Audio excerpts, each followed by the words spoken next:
Hey, what's up, everybody? Video 44 coming at you with another video. All right, so there's a trade that I think is relevant to what we've been talking about because the Wizards got some more young talent.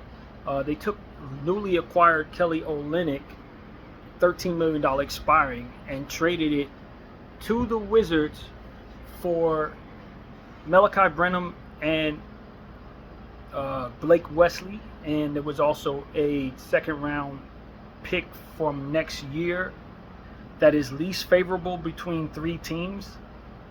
I don't remember what those three teams were, but least favorable would be going to the Wizards along with those two young guys on expiring contracts, $4 million apiece. They were team options, both picked up by the Spurs and then shipped off as expiring young contracts to a Wizards team. Kelly Olynyk, $13 million deal expiring as well, so it all makes sense. All of these guys going to have to either be negotiated with, traded again, or just, for their respective situations, just let walk. I think it makes sense for the Spurs in a way because you do have a plethora of young players at this point. You didn't really have a role for Blake Wesley. You didn't really have a role for Malachi, so you might as well get something for him. And so this allows you the opportunity to do that. So I thought this was a kind of shrewd move by the Spurs to pick up them dudes' options and then ship them off immediately for something that kind of fits the timeline that they would like. I think it gives them a lot more center depth now that they have Wemby in place. They got Cornette that they gave a lot of money, in my opinion, and now they got Olynyk who could stretch the floor as well. So if for some reason Wemby has more issues, he did go down with the blood clot at the end of the year. They have more than just Luke Cornette in place to play the center position, and whoever's behind those guys. I think there is someone back there, but they have some big man depth, and I think that's what they were going for, an ability to stretch the floor, somebody who helps the timeline expedite it to where it's a win now thing. Kelly Olynyk, I think, is going to be fine there in Spurland. I like Malachi Branham, although he's kind of settled into a role-playing situation. He has great tools. I really liked him back when he was with Boston. I thought he was somebody to take a flyer on, and Spurs didn't really get a whole lot out of him over the last 3 years or so, but he has been a role player for them, so I think he's kind of settled into that at this point. But he's another young guy to give some wing depth and more length to a Wizards team that really has some of that as well. So I just like that particular part of the acquisition. And then Blake Wesley, somebody I thought you should take a flyer on. A lot of teams should have been willing to take a flyer on Blake Wesley. Injuries kind of slowed down his career, but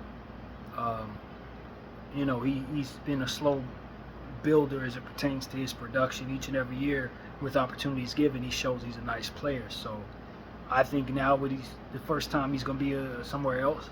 He's been there for the entire Spurs rebuild, probably for like 6 years. There's a lottery pick. I think he was picked up, never really developed. Now he gets to take what he's learned from San Antonio into a new situation where it'll likely be used a bit more, and is a good piece to have on your team that you would expect to get better. Return on investment should be good there if they re-sign him to a decent deal. So I like this for the Wizards because you're continuing to see them load up on young talent and depth. Now the problem is for a guy like Blake Wesley, he's kind of in a similar situation he just got out of, because the Spurs didn't really have the role for him based on other young players, and the Wizards may not have the role for him based on young players too, and a couple of vets that we got to see what they're going to do with. I think this gives them more, I guess you could say, not the word leverage, but more insurance on what to do with their expiring vets, because they do have Middleton, they have Marcus Smart, and they have C.J. McCollum. Of course, it looks like they're likely going to lose Malcolm Brogdon. He's probably out of there. But they have a plethora of vets that they could probably ship out, give those minutes to the role guys that are younger, or to the starters that are younger, and probably just have a better overall developing situation. And so I think the Wizards could potentially be looking at it that way, to say, okay, now that we brought in Malachi and Blake, we have a lot more wiggle room to do whatever. with with the veterans. So I think the veterans give them an opportunity to have more of a win now opportunity. But I don't know that they really need a win now opportunity. What they probably need is just to develop the young dudes. And so with them having a plethora of them, they just made a trade to get Cam Whitmore. Now they got Blake Wesley, already Alex Sard, drafted several guys, including Johnson, one of the better scorers in this class. They got a lot of good stuff, man, in Washington. Obviously, Alex Sard, Keyshawn George, Bob Carrington. The list just continues to go on with just young talent, and this is just a way for them to boost to that timeline. So the Wizards situation looks great to me. You turn an old man into two young guys. That's terrific. They didn't need Kelly Olynyk, given the fact they had so many other expiring contracts on veterans that probably would be best to be moved as well. This is just the beginning of what I think could be a yard sale on vets. I wouldn't be surprised to see Middleton traded next.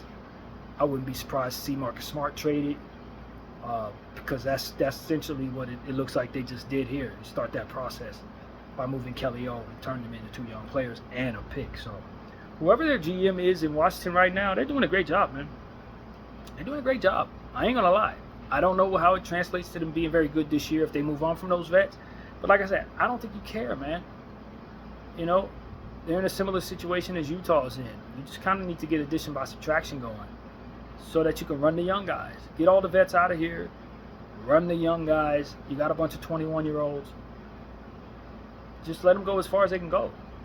And if they happen to not be very good, then you bring another lottery pick to your situation next year.